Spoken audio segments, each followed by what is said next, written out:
This presentation provides an overview that teachers can use when explaining English tenses to ESL students.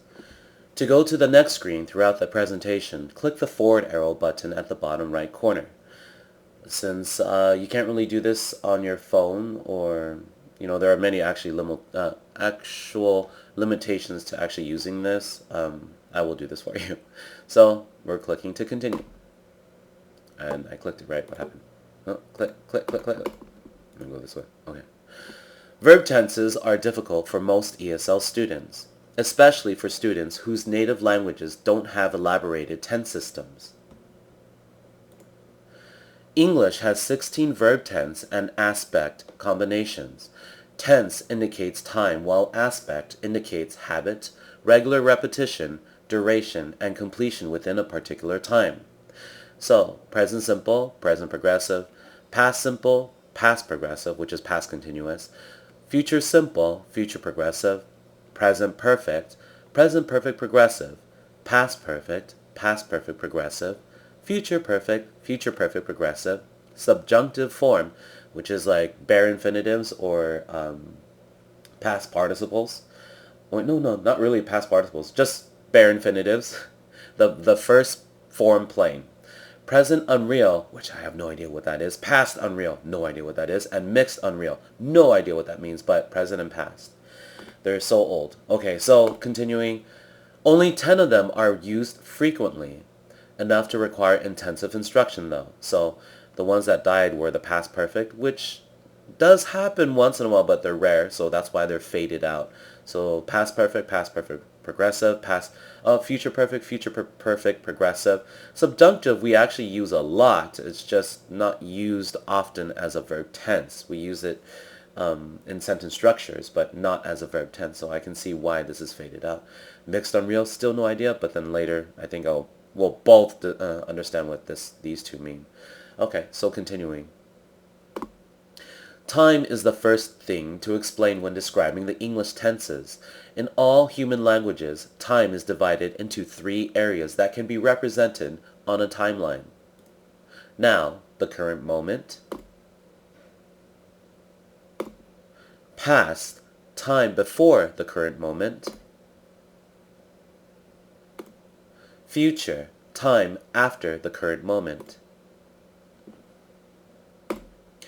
Present progressive is the easiest, most intuitively accessible tense to teach, and is a good place to start on a tour of the tenses.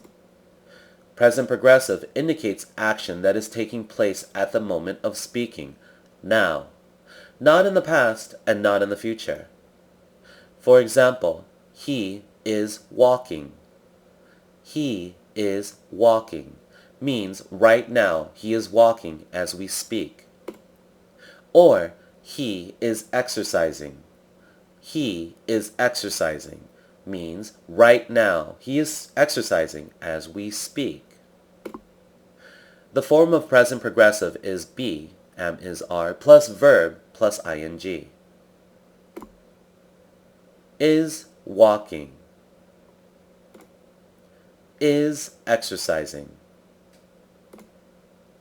Present simple refers to actions that are generally true or habitual. That is, they took place in the past, continue to take place in the present, and will take place in the future. The action does not necessarily take place at the actual moment of speaking, but can be at any point on the timeline that surrounds the present time. For example, he walks to work. He walks to work means it is generally the case that he walks to work. It's like habit, routine, a true statement. He walked to work in the past. He walks to work in the present. He will walk to work in the future.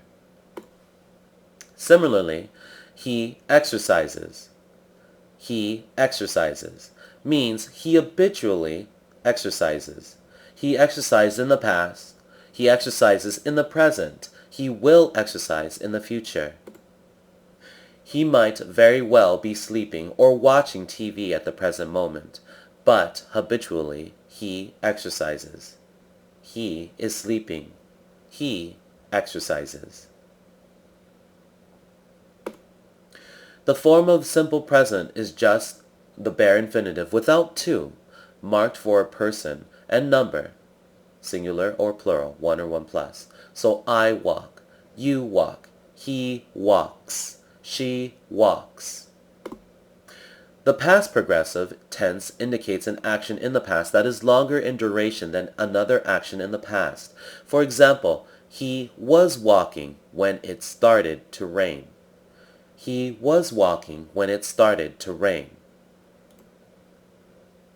So look at this. Some action in the past and then a marker, an indication, which was the rain. It started to rain.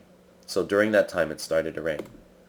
The past progressive tense also indicates an action in the past that is longer in duration than a point of time in the past. For example, he was sleeping at 3 o'clock.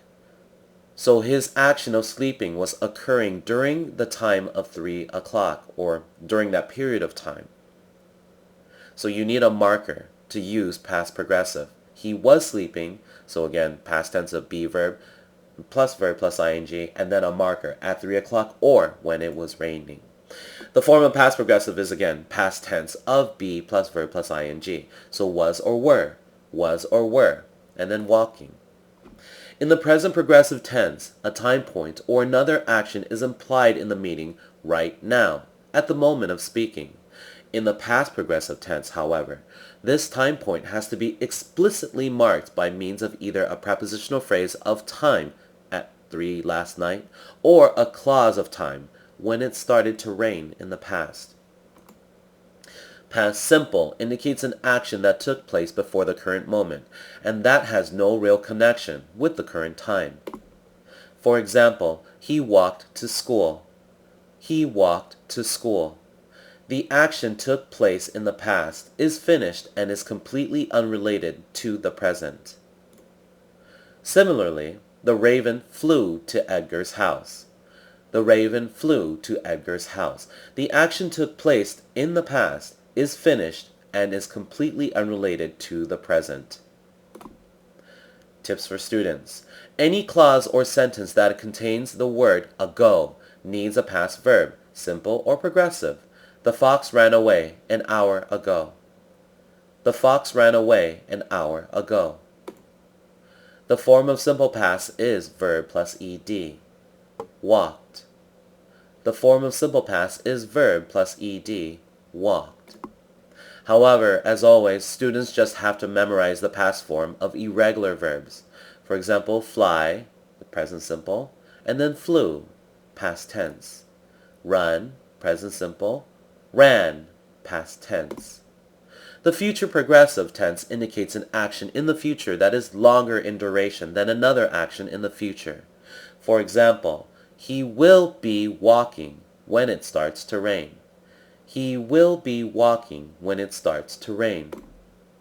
So he's walking already in the future, hasn't happened yet, and then it will start to rain. The future progressive tense also indicates an action in the future that is longer in duration than a point of time in the future. For example, he will be sleeping at 3 o'clock. He will be sleeping at 3 o'clock. So, in the future, which hasn't happened yet, 3 o'clock comes along, and at that time, he will be sleeping. The form of future progressive is will be plus verb plus ing. Will be plus verb plus ing. Future simple indicates an action that will take place after the current moment and that has no real connection with the current time. For example, he will walk home. He will walk home means that sometime in the future after now he will walk home. Or he will exercise means that sometime in the future after now he will exercise. The form of future simple is will plus verb, so modal verb will plus verb. Will walk. Tips for students. Never use future tense in an adverb clause of time or condition. For example, if, when, whether, before, after, even though the time indicated might be in the future. In those cases, always use present simple in the clause. For example, he will come, future simple tense, home when it starts to rain. When it starts to rain is your ADV clause. So in that ADV clause, use your present tense, your present simple tense. So again, he will come home, future, when, ADV clause, it starts to rain, present simple tense. Present perfect indicates an action that has been completed sometime before now with a result that affects the current situation. For example, he has exercised. He has exercised. The action took place sometime in the past, but it has an effect on the situation now. He has exercised. He has exercised. Therefore, he knows how to exercise, or he is in good shape, or he is tired and doesn't want to exercise anymore. Some result of his exercise in the past is in effect now. He has exercised. You can ask him, hey, do you want to exercise now? No thanks, I already have exercised. The form of present perfect is have or has plus past participle or the third form of the verb. Has exercised. Has slept. Have or has slept. Present perfect progressive indicates an action that started in the past and is continuing at the present time. He has been exercising for an hour. He has been exercising for an hour. His exercising started 1 hour ago, and he is still exercising now at the moment of speaking. The form of present perfect progressive is have or has plus been plus verb plus ing. Has been walking. Has been walking. Something in the past. We don't know exactly when, and it has been continuing up till now and will most likely go into the future. Past perfect indicates an action in the past that had been completed before another time or event in the past. You can think of it as past before past. Past before past. He had exercised before it started to rain. He had exercised before it started to rain. Past perfect has all but disappeared from American English usage. Simple past with after and before clauses has replaced it. It is not worth spending valuable classroom time on. So this one, they actually say skip. Past perfect progressive indicates an action in the past that, what is it doing? Oh no, so now it's explaining past perfect progressive. So indicates an action in the past that took place before another time or event in the past and continued during the second event, time point in the past. So he had been exercising when I called. And the same thing. This verb tense is disappearing, it's fading, it's going extinct. So skip again. Future perfect indicates an action in the future that will have been completed before another time or event in the future. For example, by the time we arrive, he will have exercised. By the time we arrive, he will have exercised.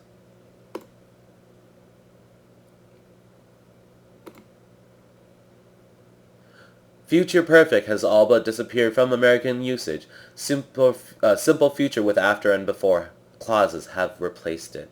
The only time future perfect is really used these days is in conjunction with by phrases like, by the time we arrive, he will have exercised.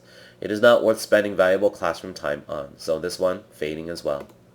Future perfect progressive indicates an action in the future that will have been continuing until another time or event in the future. He will have been exercising an hour at 3 o'clock. He will have been exercising at 3 o'clock. An hour at 3 o'clock. So again, this one most likely will be fading, but here it's giving you understanding. So in the future he is exercising. 3 o'clock comes around and he will be exercising again. So as you can see here, it is fading, not worth spending time on again. Now here, subjunctive is just the bare infinitive. Subjunctive is used in that clauses that are the object of certain verbs or follow certain ADJs. The form of subjunctive is the simple form of the verb, the infinitive without two, bare infinitives, and is the same for all persons and number, singular or plural. I recommend that you see a specialist. I recommend that you see a specialist. He insists that we be on time. He insists that we be on time. She demanded that she be paid in full. She demanded that she be paid in full. It is important that you study hard. It is important that you study hard. Subjunctive is bookish and somewhat outdated in American English these days and not worth spending much instruction time on. So you will hear them, you will come across them once in a while, but not all the time. Present unreal is a verb tense that is a verb tense used in subordinate clauses to denote an action or situation that right now is unreal or not true. Wait, so is this hypotheticals? For example, I wish that she were here. Yeah, this maybe hypotheticals. The present unreal verb tense indicates that she is in point of fact not here. I wish that she were here. If I were you, I would study harder. The present unreal verb indicates that I, in point of fact, am not you. So yeah, this one is hypotheticals. Hypotheticals, so if hypotheticals or if conditional clauses. The form of the present unreal is past simple in the subordinate clause, be, is, were. For all numbers and persons, would, could, or should, plus bare infinitive in the main clause. Present unreal is an advanced construction that is only worth teaching when you've covered and studied. I can't read right now. And students have mastered the basic tenses.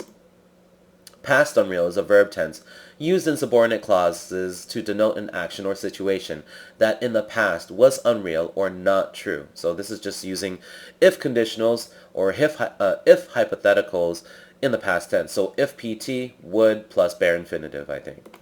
So for example, if she had been there, we would have won.